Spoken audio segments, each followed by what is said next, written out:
Iran அரசாங்கம் ட்ரம்புக்கு ஒரு மிகப்பெரிய எச்சரிக்கை மணி அப்படிங்கறத அடிச்சிருக்காங்க.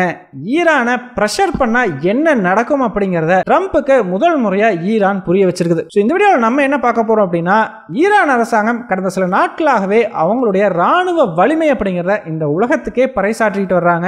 அது எதனால அப்படிங்கறத பார்க்க போறோம். கூடவே ட்ரம்பினுடைய மேக்ஸிமம் பிரஷர் பாலிசி அப்படிங்கறத ஈரான் அரசாங்கம் எப்படி உடைக்கிறதுக்கு முயற்சி செஞ்சுக்கிட்டு இருக்காங்க அப்படிங்கறதையும் ரொம்பவே டீடைலா இந்த ஒரு வீடியோல பார்த்தறலாம். வீடியோவை லைக் பண்ணிக்கோங்க, சேனலை சப்ஸ்கிரைப் பண்ணிக்கோங்க. வாங்க வீடியோக்குள்ள போயிடலாம். அறிவோம் தெளிவோம் உறவுகளுக்கு அன்பான வணக்கங்கள்.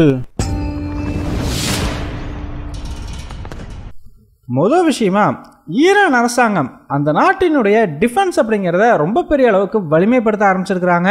ரொம்பவே முக்கியமா ரஷ்யா கிட்ட இருந்து புதுசா வாங்கின போர் விமானம், போர் கப்பல், இந்த மாதிரி எல்லாத்தையுமே இப்ப ஈரான் அரசாங்கம் காட்சிப்படுத்த ஆரம்பிச்சிருக்குது. அது மட்டும் இல்லைங்க, ரொம்ப ஃப்ரீக்வெண்டா போர் பயிற்சி அப்படிங்கறதையும் ஈரான் அரசாங்கம் வாரம் நடத்திக்கிட்டே இருக்குது. இது எல்லாமே எதனால அப்படின்னு பாத்தீங்கன்னா, ஒரே ஒரு காரணம் தான். அமெரிக்காவும் இஸ்ரேலும் கூடிய சீக்கிரம் ஈரானுக்கு எதிராக ஒரு தாக்குதலை நடத்துறதுக்கு திட்டமிட்டுக்கிட்டு வர்றதா தகவல்கள் வெளியாகி இருக்குது.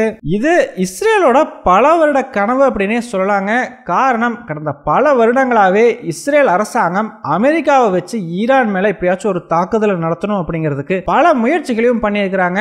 ஈவன் இதே ட்ரம்ப் அரசாங்கம் கடந்த 2016 ஆட்சியில் இருந்த பொழுது கூட இந்த மாதிரி ஈரான் அரசாங்கம் அணு ஆயுதத்தை தொடர்ந்து உற்பத்தி பண்ணிக்கிட்டே வர்றாங்க. சோ கண்டிப்பா நம்ம அவங்க மேல ஒரு அட்டாக் பண்ணி ஆகணும்னு சொல்லி ட்ரம்ப் கிட்ட வந்து கேட்டிருக்கிறாங்க. ஆனா ட்ரம்ப் அரசாங்கத்தை பொறுத்த வரைக்கும் அவங்களோட ரொம்பவே முக்கியமான பாலிசி என்ன அப்படின்னு பாத்தீங்கன்னா, வெளிநாடுகளில் நடக்கக்கூடிய போர்ல எக்காரணத்தை கொண்டும் அமெரிக்காவை இன்வால்வ் பண்ண மாட்டாங்க. சோ இதே காரணத்துக்காக தான் பாத்தீங்கன்னா, ஈவன் ஆப்கானிஸ்தான்ல நடந்துகிட்டு இருந்த போரை கூட ட்ரம்ப் கடுமையா எதிர்த்துக்கிட்டு இருந்தா. அப்படி அதன் விளைவாக தான் ஆப்கானிஸ்தான்ல இருந்து அமெரிக்க படைகளும் வெளியேற்றப்பட்டது. சோ இப்படி இருக்கும் பொழுது இஸ்ரேலுக்காக மட்டும் நாங்க எப்படி வந்து ஒரு நாட்டுக்கு எதிராக தாக்குதலை நடத்த முடியும்? அது ஒரு போர்ல போய் முடிஞ்சிருச்சுன்னா என்ன பண்றதுன்னு சொல்லி அப்ப ட்ரம்ப் அரசாங்கம் வந்து அதை மறுத்துடுறாங்க.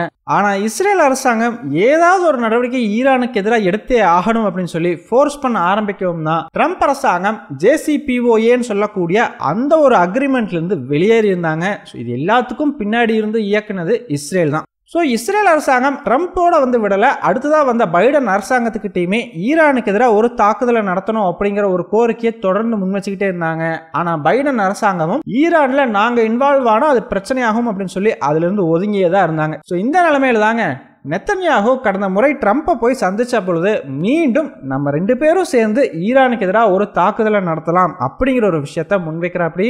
ஆக்சுவலா அந்த சந்திப்புக்கு முன்னாடி வரைக்கும் பாத்தீங்கன்னா ட்ரம்ப் ஈரானுக்கு எதிராக பெரிய அளவுக்கு பிரஷர் அப்படிங்கறதே போடல. ஈவன் செய்தியாளர்கள் கேட்ட பொழுது கூட பாத்தீங்கன்னா, ஈரானும் அமெரிக்காவும் இந்த ஒரு விஷயத்த பேசி தீர்த்துக்க முடியும்னு சொல்லி நாங்க நம்புறோம் அப்படின்ற மாதிரி தான் சொல்லியிருந்தார். ஆனா இந்த பேச்சுவார்த்தைக்கு பிறகு அப்படியே நிலைமைகள் தலைகீழா மாறுது. ஈரான் மேல பிரஷர் அப்படிங்கறத அமெரிக்கா அதிகரிக்குது. இன்னும் அதிக அளவுக்கு பொருளாதார தடைகள் ஈரான் மேல விதிக்கப்படுது.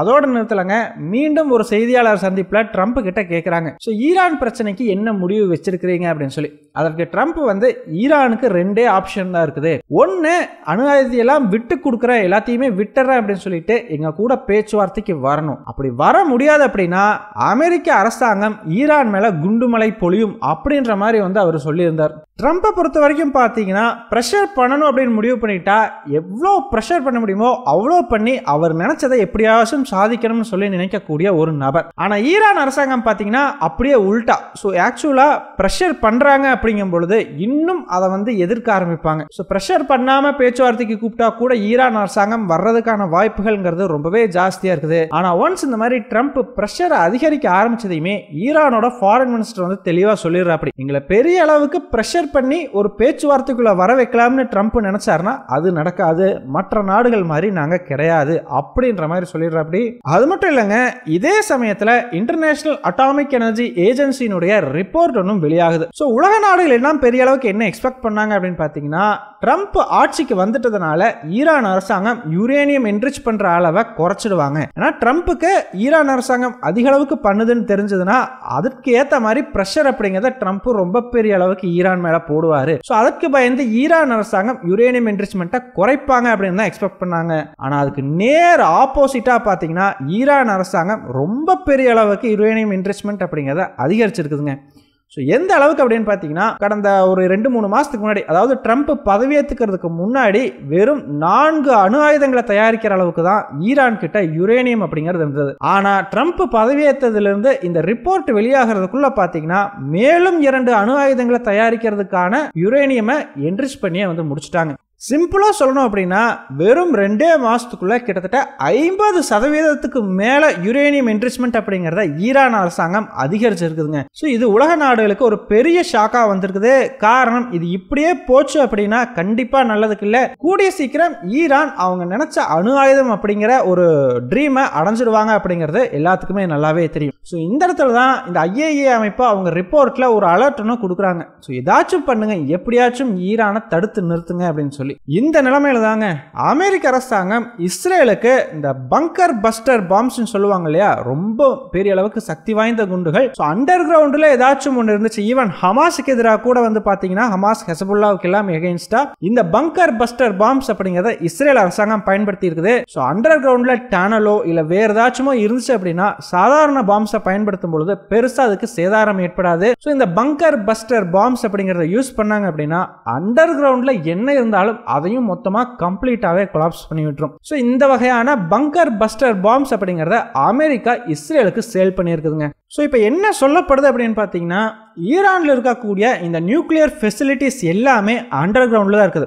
எந்த நியூக்ளியர் ஃபெசிலிட்டியுமே பாத்தீங்கன்னா சர்ஃபேஸ்க்கு மேல இல்ல. ஏன்னா மேல இருந்துச்சு அப்படின்னா இஸ்ரேல் ஏர் ஸ்ட்ரைக் பண்றது, அவங்களோட இன்டெலிஜென்ஸை வச்சு அட்டாக் பண்றது, இந்த மாதிரி பல விஷயங்களும் பண்றாங்க அப்படின்னு சொல்லிட்டு ஈரான் அரசாங்கம் கம்ப்ளீட்டாவே எல்லா இடங்களிலும் அவங்களோட நியூக்ளியர் ஃபெசிலிட்டி அப்படிங்கறத அண்டர் கிரவுண்ட்ல தான் பாத்தீங்கன்னா டிசைன் பண்ணி இருக்காங்க. சோ ஏர் ஸ்ட்ரைக்கே ஒன்னு பண்ணா கூட இந்த அண்டர் கிரவுண்ட்ல இருக்கிற ஃபெசிலிட்டிக்கு எதுவுமே ஆகாது அப்படின்னு சொல்லி இந்த மாதிரியான ஒரு சமயத்துல இஸ்ரேலுக்கு இந்த பங்கர் பஸ்டர் பாம் அமெரிக்கா கொடுக்கிறதுக்கு காரணமே ஈரானோட இந்த அண்டர் கிரவுண்ட் பங்கர்ஸை குறி வைக்கிறதுக்காக தான் அப்படின்ற மாதிரி செய்திகள் வெளியாகுது.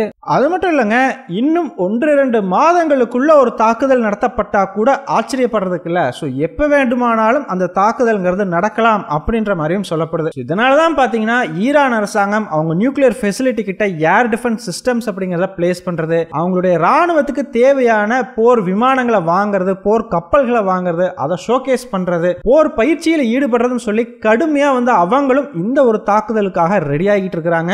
சோ இந்த இடத்துல தான் நம்ம எல்லாத்துக்குமே ஒரு முக்கியமான கேள்வி வரும். அப்போ இஸ்ரேலும் அமெரிக்காவும் சேர்ந்து ஈரானுக்கு எதிராக ஒரு தாக்குதலை நடத்திடுவாங்களா அப்படின்னு சொல்லி. இங்க தாங்க அடுத்த ரொம்பவே முக்கியமான விஷயத்தை நம்ம நோட் பண்ணி ஆகணும். அது என்ன அப்படின்னு பாத்தீங்கன்னா ஈரான் மேல ஒரு தாக்குதலை நடத்தினா எந்த அளவுக்கு அது ஒரு ரிஸ்கை ஏற்படுத்தும் அப்படிங்கிறது தான் அது. என்னதான் அமெரிக்க அரசாங்கமும் இஸ்ரேலும் கூட்டா சேர்ந்து ஈரானுக்கு எதிராக ஒரு தாக்குதலை நடத்த திட்டமிட்டுக்கிட்டு வந்தாலுமே கூட இந்த நாடுகளுடைய இன்டெலிஜென்ஸ் ஏஜென்சி ஒரு முக்கியமான கருத்து எடுத்து முன் வச்சிருக்காங்க. அது என்ன அப்படின்னு பாத்தீங்கன்னா, நீங்க ஏர் ஸ்ட்ரைக் நடத்தணும் அப்படின்னா தாராளமா ஈரானோட நியூக்ளியர் ஃபெசிலிட்டிக்கு எகென்ஸ்டா நடத்தலாம், அது ஒரு பிரச்சனையே கிடையாது. ஈரானோட ஏர் டிஃபென்ஸ் இருந்து எல்லாமே கொஞ்சம் வீக்கா தான் இருக்குது. ஆனா அப்படி ஒரு தாக்குதல் நடத்திட்டீங்கன்னா அதன் பிறகு அதுக்கு ஈரான் எப்படி ரியாக்ட் பண்ண போகுது அப்படிங்கறதான் இப்ப இருக்கிறதுலே முக்கியமான கேள்வி அப்படின்ற மாதிரி சொல்லியிருக்காங்க. ஏன்னா ஒரு ஏர் ஸ்ட்ரைக் நடத்துறாங்க அப்படிங்கும் பொழுது கண்டிப்பா அந்த அண்டர் கிரவுண்டுக்கு ஒரு டேமேஜ் வருது, ஈவன் அந்த ஃபெசிலிட்டியே ஓரளவுக்கு கொலாப்ஸ் ஆயிருதுன்னு கூட வச்சுக்கோங்க. அதன் பிறகு ஈரானால அடுத்த சில மாதங்களே மறுபடியும் ஒரு நியூக்ளியர் ஃபெசிலிட்டியை உருவாக்கிட முடியும். அது ஒன்றும் அவ்வளோ கஷ்டமான விஷயம் கிடையாது. இவ்வளவு பெரிய பொருளாதார தடைகளுக்கு மத்தியிலேயே அவங்களுக்கு தேவையான சென்ட்ரிஃபியூஜ்ல இருந்து எல்லா இன்ஸ்ட்ருமெண்ட்ஸையுமே வாங்கி ஒண்ணுமே தெரியாதப்பயே அவங்களால இவ்வளவு தூரம் வர முடிஞ்சிருக்குது அப்படின்னா இப்ப அவங்களுக்கு எல்லாமே எப்படி பண்றதுன்னு தெரியும். ஒரு சென்ட்ரிஃபியூஜை வாங்குறதுக்கு ஈஸியான வழி என்னங்கிறது அவங்களுக்கு தெரியும். யுரேனியமை என்ரிச் பண்றதை எப்படி ஸ்பீடா பண்ணலாம் அப்படிங்கிறது அவங்களுக்கு தெரியும். அவங்களுக்கு தேவையான எல்லா எக்ஸ்பீரியன்ஸுமே அவங்க கிட்ட இருக்குது அப்படிங்கும் பொழுது அவங்களால சீக்கிரமாவே எல்லாத்தையுமே மறுபடியும் மீள்கட்டமைச்சிட முடியும். ஸோ யோசிச்சு பாருங்க, இப்ப கூட ஈரானுக்கு அமெரிக்காவை கண்டும் மேற்குலக நாடுகளை கண்டும் ஒரு சில விஷயங்கள்ல பயம் இருக்குது. ஸோ இன்னும் ரொம்ப ஸ்ட்ராங்கான பொருளாதார தடை போட்டுட்டா என்ன பண்றதுன்னு யோசிக்கிறாங்க. ஒருவேளை ஒரு தாக்குதல் நடத்தப்பட்டுட்டா என்ன பண்றது அப்படிங்கிறத யோசிப்பாங்க. ஆனா ஒன்ஸ் ஒரு தாக்குதல் நடத்தப்பட்டுருச்சு அப்படின்னா ஈரான் அதற்கு பிறகு எதை கண்டும் அஞ்ச மாட்டாங்க. ஸோ ஆட்டோமேட்டிக்கா இவ்வளவு நாளா அவங்க இந்த 60% மேல நான் பியூரிஃபை பண்ண மாட்டேன்னு சொல்லி ஒரு லிமிட் வச்சிருக்காங்க இல்லையா. ஸோ இந்த அணு ஆயுதம் தயாரிக்கிறதுக்கு 90% பியூரிட்டி வேணும். ஆனா ஈரான் பாத்தீங்கன்னா 60% மேல அதை பியூரா பிரிச்சு எடுக்க மாட்டாங்க. ஆனா ஒன்ஸ் ஒரு தாக்குதல் நடத்த நடத்தப்பட்டுட்டா அதையவே காரணமா முன் வச்சு 60% தாண்டி 90% பியூரிட்டியை நோக்கி அவங்க நகர ஆரம்பிப்பாங்க. ஜஸ்ட் ஒரே ஒரு டெக்னிக்கல் ஸ்டெப் மட்டும் அவங்க பண்ணிட்டாங்கன்னா போதும், அவங்க ஆட்டோமேட்டிக்கா இப்ப இருக்கக்கூடிய யுரேனியத்தை 90% பியூரிஃபை பண்ணி அவங்களால 1-2 அணு ஆயுதத்தை கூடிய விரைவில் தயாரிச்சிட முடியும். அது இன்னும் பெரிய ஆபத்துல தான் நம்மளை கொண்டு போய் விடும். சோ ஒரு தாக்குதலை நடத்துறது பெரிய விஷயம் கிடையாது. ஆனா அப்படி நடத்திட்டோம் அப்படின்னா அதற்கு ஈரானினுடைய பதிலடி அப்படிங்கிறது மிகப்பெரிய அளவுக்கு இருக்கும். அதற்கும் நம்ம ரெடி ஆகணும் அப்படிங்கிற மாதிரி ஒரு ரிப்போர்ட்டை கொடுத்துருக்காங்க. சிம்பிளா சொல்லணும் அப்படின்னா இது ஒரு தாக்குதலோட முடியக்கூடிய விஷயம் கிடையாது, ஒரு போருக்கு கூட வழிவகுக்கலாம் அப்படின்ற மாதிரி சொல்லியிருக்காங்க. என்ன நடக்குது அப்படிங்கிறத நம்ம வெயிட் பண்ணி பார்க்கலாம். ஸோ ஃபைனலா நீங்க என்ன நினைக்கிறீங்க?